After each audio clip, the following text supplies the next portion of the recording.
Hot news: House passes NATO bill to send strong message to Trump CNNPolitics. It's you. Trump has been clear in his criticism of NATO and has knocked allies for. Meanwhile, the bill, which passed with bipartisan support by 357-22, states that it's U.S. policy to remain a member of NATO and prohibits funds from being used to withdraw from the alliance.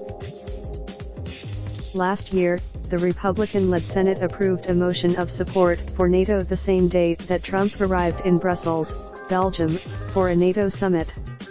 And bipartisan backers of the House bill argue it would continue to put pressure on NATO allies to increase their defense budgets as they have pledged to do. Democratic Republic. Jimmy Panetta of Because Republic. Tom Malinowski. You. It. What? This story has been updated. Raindrop, drip, drop top, top smoking, no cooking the hot pot. Fucking on your bitch, yeah, that.